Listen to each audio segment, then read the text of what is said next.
Alô, turma boa do canal Ave Mais, um grande abraço, muito bom dia para você ligado aqui no canal 2 da plataforma Atenção Vascaínos. Estamos chegando aqui em nome da 1xBet, a 1xBet que é parceiro do canal Ave Mais e também do canal Atenção Vascaínos.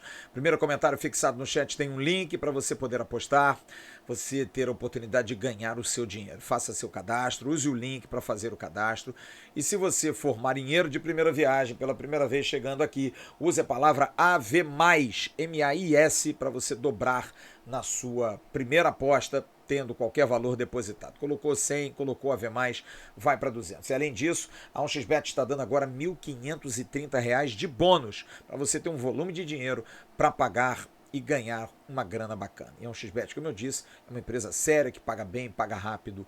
1xBet, parceira do canal AVE+. Eu queria fazer uma análise dos jogadores que o Vasco está contratando, dos jogadores que o Vasco está trazendo para a temporada 2024. Bom, a gente tem aqui um poder de opinião, né? A gente pode opinar. Porque, na verdade, às vezes eu fico até com receio de opinar, porque tem tanta gente que é mal educada e que gosta de uma confusão, que diz, não, você tá maluco. As pessoas não sabem discordar sem ofender. Enfim, então eu vou dar minha opinião e eu acho que as contratações do Vasco até agora não foram boas. Não foram boas. São contratações decepcionantes. Sim, pelo que os jogadores jogaram ou deixaram de jogar, pelo que o Vasco pensou em fazer em 2024 e dito pelo CEO da SAF, Lúcio Barbosa, jogadores grandes, jogadores do nível daqueles do meio de temporada, só que preço não me chama atenção, até porque o preço pode ser mal pago. Mas os jogadores que o Vasco contratou no meio do ano foram melhores ou com mais repercussão do que esses que estão vindo. São ruins os jogadores que o Vasco está contratando agora? Claro que não. Todos eles têm um aval do Ramon Dias e é o que me dá mais segurança. Absolutamente a grande mão cheia de esperança que eu tenho é porque Ramon, Emiliano e toda a comissão estão avalizando os jogadores. Mas se a gente for colocar no papel, tirando o Serginho, que ninguém conhecia, jogador que chegou aqui, inclusive sendo sacaneado pelos torcedores de Kosovo, Macedônia, veio de grandes centros, enfim, e acabou sendo importante. O Rossi, que é um jogador de composição, não é esse jogador todo, mas é um jogador útil. Você tem o Gary Medel, que é um jogador importante. O Maicon, que tornou-se um jogador importante, mas também veio meio como contrapeso. Você tem o Dimitri Payet, sem dúvida, grandíssima contratação. O Paulinho, desconhecido, mas grandíssima contratação, muito bem recomendado. E o Pablo Verrete, artilheiro do campeonato argentino. Se a gente for colocar no papel hoje, os jogadores que estão vindo são jogadores que o que mais me preocupa é a questão da minutagem. São 4 jogadores contratados que jogaram muito pouco ultimamente. O Rojas talvez um pouquinho mais, porque o Rojas até o meio do ano, jogador que teve para vir para o Vasco, jogador do River Plate, tem peso, vinha jogando como titular, mas aí perde o pênalti que elimina o River Plate da Libertadores e ele fica meio que queimado. E aí é emprestado ao Tigre. Mas é um jogador que tem muito respeito dentro da Argentina, zagueiro da seleção paraguaia. Então o Rojas, eu acho que desses é o que mais me chama atenção e é o que mais jogou. João Vitor, o João Vitor jogou muito bem quando ele estava no Atlético Goianiense. Eu prefiro ver futebol pelo hoje. Eu já brinquei isso aqui. O Alex Teixeira, quando chegou, o Alex Teixeira não é o mesmo de 10 anos atrás. Então, se jogou, a pergunta tem que ser outra. O que ele joga hoje? O passado conjugado não é importante. Eu preciso entender o presente conjugado. É outro tempo verbal. Não é o que ele jogou. É o que ele joga. Em cima disso, você prospecta o que ele jogará. O João Vitor jogou 14 partidas em 18 meses. É menos de um jogo por mês. É muito pouco. Ele se machucou, 80 dias, brigou com o treinador, ok. Mas isso, para mim, é atenuar uma atuação que não foi boa. Não foi boa. Então, o João Vitor, eu já falei, eu vi jogar e não gostei no Corinthians. Então, dei azar. Todo mundo diz, não, jogou bem, é um jogador importante. É minha opinião. Eu não acho que o João Vitor seja, pelo que eu vi, mas aí eu também vou colocar no passado, Eu não gostei, pode ser que eu tenha dado azar. Mas no presente, ele jogou 14 partidas em 18 jogos. Foi emprestado para o futebol francês, até não jogou. Então é um jogador que eu vou acreditar, vou entender o porquê, é um zagueiro rápido, bom pelo alto, tem boa indicação da comissão técnica, mas na minha ótica, na minha visão como analista de futebol, jogar, estar em atividade é importante. E acho que o João Vitor é um problema. O Rojas, não. O Rojas vinha em atividade. Mesmo que tenha sido emprestado no meio do ano para o Tigres, muito mais para atenuar o clima que ficou pesado para ele lá no River Plate, acho que é um bom reforço. Agora, David Adson, não gostei. Mais uma vez, não gostei. Acho o David um quebra-galhaço, um jogador que jogou no Vitória em 2017, jogou no Fortaleza em 2020, mas que de 20 para cá não joga. Jogador que faz 39 ou 35, ou invertido, 39 jogos no Inter e faz 2 gols, 35 no São Paulo e faz 5 gols, é muito pouco. Para um atacante, a gente precisa de jogador de lado de campo que faça gol. Aí ele joga até de centroavante. Porra, tomara que não jogue. O histórico recente do David não é bom. Não é bom. É um direito meu dizer que eu não acho que seja. Ah, mas ele é um jogador que já jogou assim, já jogou assado. Gente, até esse ano, o São Paulo não queria. A gente trouxe o Ramone Ático, companheiro nosso do canal São Paulo Digital. Falou claramente. Não é um jogador que o São Paulo queira. Não é. Ah, o Fortaleza queria ele de volta. Talvez pelo passado dele em Fortaleza. Aqui a gente recupera ele. Mas o presente, a questão do tempo verbal, não é bom. E o Adson a mesma coisa. O Adson até 2023, agosto, que foi seu último jogo pelo Corinthians, a gente ouviu ontem no News o Rodrigo Vessone, que para mim é uma autoridade para falar de Corinthians no Brasil, do site Meu Timão. Falou, o Adson é um craque? Não, não é, mas é um jogador importante, é um 12º jogador, é um jogador que vai entrar e vai ajudar nos momentos, mas não é um jogador para ser titular absoluto. E aí eu discuto. A gente está precisando de um titular absoluto. Ou a gente vai fazer só um ataque de jogadores de composição de elenco. Porque o David foi colocado lá na divulgação. Jogador que vem para compor o elenco. A gente já tem o Rossi, a gente já tem o Serginho, a gente já tem o Eric Marcos. Vai ter o Adson e o David. Porque eu não vejo o Adson como um jogador para ser titular absoluto do Vasco. Não era do Corinthians. Por que vai ser do Vasco? É mais um para a composição. E aí? A gente vai trazer alguém para a composição também para outra ponta? Vamos ter 6 jogadores de composição? Não, eu acho que o Vasco tem que trazer um jogador grande. E tá pagando caro, 5,5 milhões pelo jogador. É o valor? É o valor. Mas pelo rendimento dele, porque assim como o João Vitor e assim como o David, que a gente traz números e os números não mentem no futebol, e valem inclusive para análise de contratação, e me surpreende porque está sendo contratado pelo que ele jogou no Corinthians e não pelo que ele jogou na França. Porque ele jogou 8 partidas na França, 2 como titular. O jogador foi em agosto para a França. Está voltando em janeiro. Setembro, outubro, novembro, dezembro. 4 meses de futebol europeu e não deu certo, já está voltando. É o Orediano que foi para o Nantes. Para não dizer também que é só o brasileiro que tem esses problemas. Os outros também têm. Mas não gostei. Não gostei. Acho que é um jogador comum, jogador que tem suas qualidades, é rapidinho, é ligeiro, mas é fraco. Acho fraco para aquilo que a gente pensa para 2024. Ah, o Adson também vai ser composição. Machucar alguém, ele vai entrar. Se machucar o Lúcio Rodrigues, se machucar o... Vamos lá, um jogador aí que tá jogando para burro ponta. Vamos trazer um ponta aí, vamos viajar na maionese. Se o Vasco traz o Caleri, ao Caleri machucar, vai entrar o Adson. Não, o Vasco traz o Borré, que o Inter tá levando. Não, a gente traz o Adson, a gente bota o Adson no segundo tempo. A gente vai trazer o Keno do Fluminense. A gente bota no segundo tempo o Adson se o Keno se machucar. É esse tipo de jogador que tá faltando.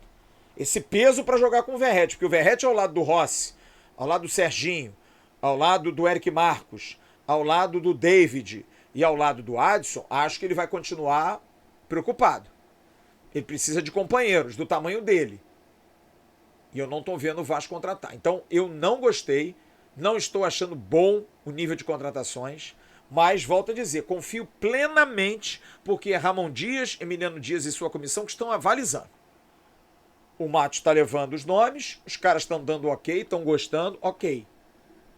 Agora, mais uma vez me preocupa, porque a compra está sendo até um pouquinho salgadinha, mas demora. E tudo bem, são os processos, vou respeitar. Mas está vendendo muito fácil, né? Está vendendo muito fácil. Eu trouxe ontem à noite no News a notícia que desde o ano passado, antes daquele jogo com o Fluminense, o Marlon Gomes estava praticamente vendido para o futebol do Catar. E acabou não indo, demovido pelo Ramon Dias, sua comissão, e pelo antigo diretor executivo. Bateram todos de frente com a 777. Não, peraí, vai vender o Marlon, cara, no meio do campeonato, e não venderam. Mas agora, 12 milhões de euros, e se especula que é o Everton, clube que a 777 quer comprar, ainda não comprou, ainda não sacramentou. Marlon Gomes vai vender por quê? Volto a dizer. Qual a pergunta que eu fiz ao Alexandre Matos segunda-feira na coletiva? Qual é a necessidade? Tá parecendo que o Vasco tá desesperado por dinheiro. Vai botar 50 milhões agora do PEC, vai meter 65 do Marlon Gomes, 110 milhões em vendas. Tá pagando a conta, cara. Tá pagando a sua conta. Agora, se for nesse ritmo, todo ano, 2, 3 vendas, porque precisa vender, eu também entendo, o futebol, principalmente no Brasil, é pobre, precisa se vender jogador. Mas no caso do Vasco, o que se esperava é que com a SAF isso talvez demorasse um pouco mais, ou que os jogadores fossem mais valorizados. Isso não está acontecendo. Os meninos querem ficar, os meninos querem jogar aqui, viram que a coisa mudou, o clube mudou, mas me parece que a 777 não está com o mesmo pensamento. Ó, pintou uma grana, vende, gente. Vamos fazer dinheiro. É até ok, honesto, justo. Agora, vamos repor. Você vende um jogador por 10, vende outro por 12, se vender o Marlon Gomes, e contrata um atacante que é meia bocaça por 5,5 de euros, e discute o Luciano Rodrigues, se é muito caro ou não, está discutindo, são as informações que chegam até nós.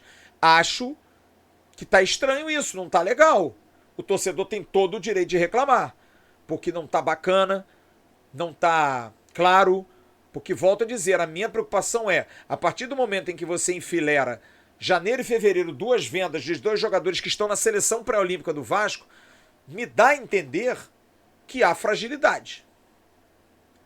Há uma necessidade que não é pagar salário, mas qual é a necessidade? Vamos fazer um CT amanhã. Não, não pode, porque o terreno não está liberado. Não dá mais para ter essa desculpa, caros amigos da 777 da Vasco SAF. Vai esperar 10 anos para ter o terreno autorizado, e aí como faz? Vai ficar fazendo obra com container ainda? Isso precisa ser cobrado.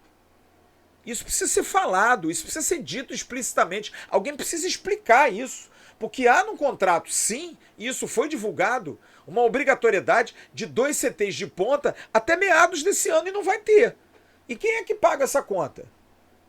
Que o presidente Pedrinho, que tem direito, tem 30%, questione isso no board da SAF. Cadê os CTs? Onde estão os investimentos? Ah, mas tem os terrenos embargados. Compra-se outro. Busca um outro para construir. Não dá para ficar nessa celeuma enchendo as burras de dinheiro de venda de jogador e trazendo jogador meia boca. Tá estranha essa relação, não tá legal. Essa brincadeira não tá bacana. Não tá bacana, não tá legal, uma brincadeira chata. A sorte é que o nosso time é bom que eu digo, pra tá ali no bolo, não vai ganhar nada, mas é um time que precisa ser reforçado sem dúvida, é um time legal. Tem bons jogadores, nós temos uma espinha dorsal, temos ali o Léo Jardim, temos o Medel, temos agora o Rojas, que é um bom zagueiro, temos o Paulinho, temos o Payet, temos o Verratti, é uma boa espinha dorsal. Mas a gente precisa reforçar, mas precisa reforçar com jogadores desse tamanho. E não o Adson, que jogou 8 partidas, sendo 2 de titular no Corinthians. E não o David, que joga 35 partidas no São Paulo num ano e faz 5 gols. Me perdoe. Vão compor elenco? Ok, vão compor elenco. Tá, mas a gente tá preocupado em compor elenco sem ter o ator principal? Eu procuro, vou fazer uma peça de teatro, eu vou procurar o ator principal e não os coadjuvantes. Coadjuvante a gente acha em qualquer esquina, porra. Chama o pessoal que trabalha em casa, ó, quer participar ali na figuração. Agora, o ator principal tá fazendo falta. Por que é tão difícil contratar o jogador principal? Cadê o investimento? Dito pelo Lúcio Barbosa, pelo CEO da SAF, sim, que precisa ser cobrado. Cadê o investimento? Cadê os CTs? Cadê o nível de jogador igual ao do meio do ano passado? Cadê a situação de São Januário? Que a gente vai cobrar também do presidente do Vasco, o novo presidente Pedrinho. Vai ter a aprovação do projeto ou não vai? Os vereadores dando ok, vai fazer o projeto construtivo, do potencial construtivo ou não? A gente precisa ter respostas das coisas. As coisas no Vasco ficam muito no ar, muito no alto. Tudo é sem resposta. Várias perguntas, todo mundo pergunta. A gente vê pelo nosso chat. E a situação do Maracanã? E as obras de São Januário? E as obras do CT? Vai ter obra ou não vai ter obra? Vai vender um jogador e vai comprar outro? Por que não compra jogador tal? Por que o Inter contrata e o Vasco não contrata? Por que o Vasco não dá um valor que dá para um outro jogador melhor e dá para um jogador menor? São várias as perguntas. E não adianta se fechar dentro de uma empresa dizendo, não, nós somos uma empresa, a gente não vai abrir nada. Não. É a empresa que gera um clube de futebol de 20 milhões de torcedores. E de sócios que votaram e aprovaram a SAF. Volto a dizer, eu sou completamente favorável à SAF. Acho que a SAF nos tirou de poucas e boas. Estaríamos hoje numa situação difícil, não há dúvida. E não há discussão. Para mim não há discussão disso. O Vasco Associativo estaria falido hoje. Falido. Mas o que está se fazendo na SAF está me lembrando a associação. Melhorou a situação financeira, melhorou o ano foi mais tranquilo, todo mundo recebeu em dia, perfeito, legal. Esse é um grande ganho. Mas até quando a gente vai ter essa certeza? Cadê o diretor comercial? Seu Caetano Marcelino saiu quase no meio do ano passado, e aí, como é que faz? Está demorando muito, os processos são muito lentos. A 777 demora demais. E eu já realmente estou muito propenso a dizer que a parceria não é legal. Está muito legal para eles. Né? Tá muito bacana para eles. Estão botando jogador para fora, estão vendendo atleta, o time ficou na primeira divisão.